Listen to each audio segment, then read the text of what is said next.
Hi guys, welcome to my channel. मैं हूं सुधा पटेल और आज हम पढ़ेंगे मॉलिक्यूल्स। पिछले वीडियो में हमने एटम के बारे में जाना था, एटम से संबंधित थ्योरीज पढ़ी थी। इस वीडियो में हम मॉलिक्यूल्स के बारे में पढ़ेंगे। मॉलिक्यूल्स क्या होता है? जिस प्रकार किसी तत्व के सूक्ष्मतम कण को परमाणु नाम दिया गया, उसी प्रकार किसी यौगिक के सूक्ष्मतम कण को अणु कहा गया। अणु एक ही तत्व के विभिन्न तत्वों के परमाणुओं के मेल से बने होते हैं। अतः अणु की परिभाषा इस प्रकार है। अणु किसी पदार्थ यानी तत्व हो या यौगिक हो का वह सूक्ष्मतम कण है जिसका स्वतंत्र अस्तित्व होता है, वह जिसमें पदार्थ के सभी गुण निहित होते हैं। अणु क्या होता है?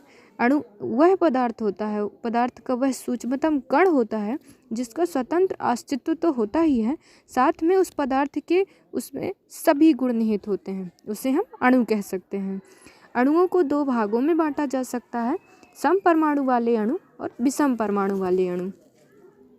जो सम परमाणु वाले अणु होते हैं उनके अणु जो होते हैं एक ही प्रकार के परमाणुओं से मिलकर बने होते हैं, यानी कि सम परमाणु यानी एक जैसे परमाणु होते हैं उस अणु में, जैसे O2 N2 यानी कि ऑक्सीजन नाइट्रोजन। ऑक्सीजन नाइट्रोजन का क्या होता है? स्वतंत्र परमाणुविक अवस्था नहीं पाई जाती है, यानी कि सम परमाणुविक अणु होते हैं, यानी कि इनको होमो एटॉमिक मॉलिक्यूल्स भी कहते हैं। तो इनके ये जो अणु होते हैं इनमें जो परमाणु पाए जाते हैं वो एक जैसे ही पाए जाते हैं। दूसरा है विषम परमाणुओं वाले अणु, यानी कि हेटेरो एटॉमिक मॉलिक्यूल्स। ये अणु विभिन्न तत्वों के परमाणुओं से बने होते हैं और यौगिक कहलाते हैं, जैसे HCl यानी कि हाइड्रोक्लोरिक अम्ल और मीथेन आदि।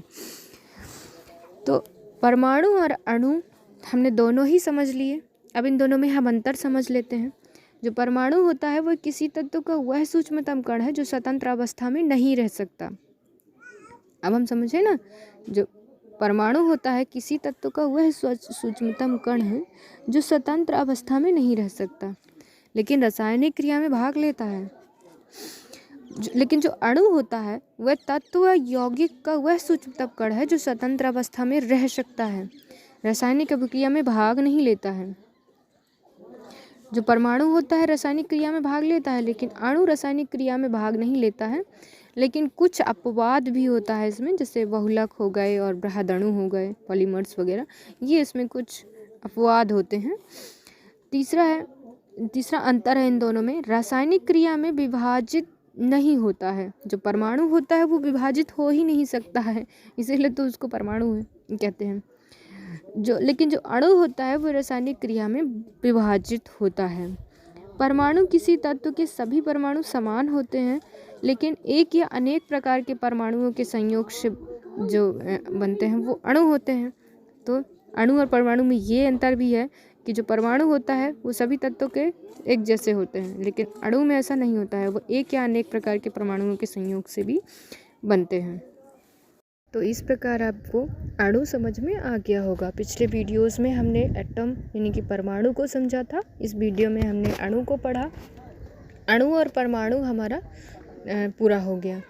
यदि वीडियो पसंद आया हो तो वीडियो को लाइक करें, चैनल को सब्सक्राइब करें और बेल आइकन प्रेस करना ना भूलें। Thanks for watching.